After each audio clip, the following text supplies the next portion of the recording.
Hello everyone, उम्मीद करता हूँ आप सब लोग बहुत अच्छे होंगे। आज का लेक्चर बड़ा ही प्यारा है। सिद्ध कीजिए कि एक फलन है f(x) स्टेप फंक्शन दे रखा है, डोमेन उसका x का मान लेस देन 2, x का मान ग्रेटर देन 2।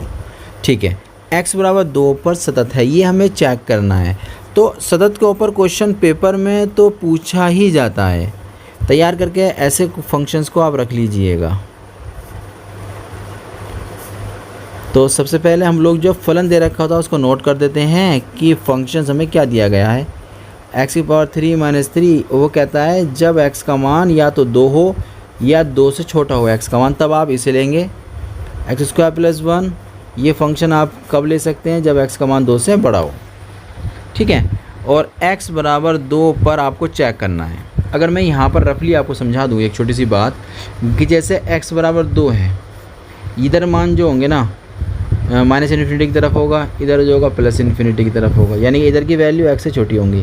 तो डोमेन कहता है, फंक्शन कहता है कि अगर x का मान 2 से छोटा लेंगे ना आप, तो आपको लेना पड़ेगा x³ माइनस, और अगर आप लेते हैं x का मान 2 से बड़ा, इधर कहीं जगह 3 होगा, 4 होगा, 5 होगा, नहीं होगा, तो x का मान क्या होगा? यहाँ 2 से बड़ा होगा। 2 से बड़े के लिए आपको लेना पड़ेगा x² + 1। इस तरीके से फंक्शन को यहाँ डिस्ट्रीब्यूट कर दिया गया है। इसको फॉलो करके ही हम लोग अपना क्वेश्चन सॉल्व करेंगे। सबसे पहले निकालते हैं value of the function. Value of the function मतलब x बराबर 2 पर कितना रिजल्ट आएगा। तो x बराबर 2 पर साफ साफ दे रखा है कि ये रिजल्ट, कि x बराबर 2 लेने पर आप फंक्शन का मान लेंगे ये। तो यहाँ पर जहाँ जहाँ x है वहाँ आपको रखना 2, 2³ - 3 यानी कि 8 - 3, कुल मिलाकर आपके पास आ जाएगा 5। इसके बाद आपको निकालना left hand limit. Left hand limit निकालने का फॉर्मूला क्या होता है? 2 - 0, जिस पॉइंट पर चेक कर रहे होते हैं उसमें से 0 को माइनस करते हैं, और फिर हम लोग ये देखते हैं कि फंक्शन 2 - h, जहाँ 0 चल रहा था वहाँ पर हम लोग लिख देते हैं फिर h। ये हमारा फॉर्मूला बन जाता है। 2 से कम, 2 से कम का मतलब ये 2 पर है। 2 से कम कहाँ हो गया? आप यहाँ की बात कर रहे हो। 2 से कम के लिए फंक्शन कौन सा लिया जाएगा? फिर ये वाला लिया जाएगा। तो x का मान यहाँ पर पुट कर देंगे हम लोग। कितना आएगा? जहाँ जहाँ x है वहाँ पर 2 - h रखना पड़ेगा। इसे मैं ब्रैकेट में लिख देता हूँ, अच्छा लगेगा। लिमिट h → 0, 2³ का मतलब 8 - h³, 3 दूनी 6, h ब्रैकेट 2 - h - 3, इतना बन चुका है। अब आगे देखिए कितना हो जाएगा। पहले हम लोगों ने इस फॉर्मूले को ओपन किया, अब कैलकुलेट कर लेंगे। देखो -3 है और ये प्लस का 8, तो प्लस के कितने बचेंगे आपके पास? 5। h³ से ओपन कर दो, ये हो जाएगा 12h - +6h²।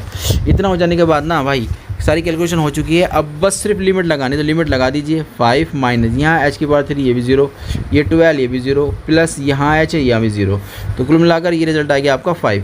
यानी कि लेफ्ट हैंड निकाली, वो भी आपके 5 आ गई है। और राइट हैंड लिमिट निकालेंगे, अब उसका क्या रिजल्ट आता है वो देखते हैं। फंक्शन है 2 + 0, 2 + 0 हमारा फॉर्मूला बनता है, और लिमिट लेनी होती है हमें इस तरीके से 2 + h, जहाँ 0 था वहाँ लिखना पड़ेगा 2। अब 2 + h का मतलब है 2 में कुछ ऐड कर रहे हो ना। 2 + h यानी 2 से बड़ा। 2 से बड़ा फंक्शन कौन सा लिया जाएगा? वो लिया जाएगा ये वाला। जहाँ पर x है ना, यहाँ पर वैल्यू हमें पुट करनी है। अब कितनी पुट करनी है? 2 + h। चलिए, तो अब जो रिज़ल्ट निकल कर आएगा हमारे पास, limit h tends to 0, 2 + h put करना है। फिर एक बार देख लेते हैं कहाँ पुट करना है भैया, इस जगह पुट करना है, यहाँ x है, तो 2 + h² हो जाएगा और प्लस का 1 हो जाएगा। ठीक है, इतनी बात समझ में आ गई। अब इसे थोड़ी सी कैलकुलेशंस करेंगे, उसके बाद लिमिट लगाएंगे और देखते हैं आंसर हमारा क्या आता है। 2 a² + b² वाला फॉर्मूला है ना, वो ओपन कर देंगे यहाँ पर। अब ये 1 और 4 ऐड होकर मुझे लगता है देंगे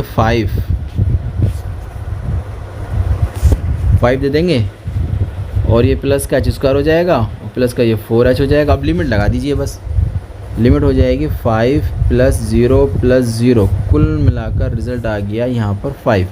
तो हम लोगों ने देखा कि जब वैल्यू ऑफ द फंक्शन निकाली थी तो वो भी 5 थी। लेफ़्ट हैंड लिमिट निकाला तो भैया वो भी हमारा 5 आया है। लेफ़्ट हैंड लिमिट मतलब इस तरीके से लिख देते हैं, या लेफ़्ट हैंड लिख दीजिए आप, वो भी चल जाएगा आपका। राइट हैंड को 2 + 0 लिख दीजिए। सबके रिजल्ट बराबर आ गए हैं। अगर ऐसा हो जाता है, सारे मान बराबर आ जाते हैं, तब हम कहते हैं दिया गया फलन f(x) नाम था फंक्शन का और किस पर चेक करा था, x बराबर 2 पर सतत है। उम्मीद करता हूँ ये क्वेश्चन आपकी समझ में आ गया होगा। हम लोग मिलते हैं नए क्वेश्चन के साथ।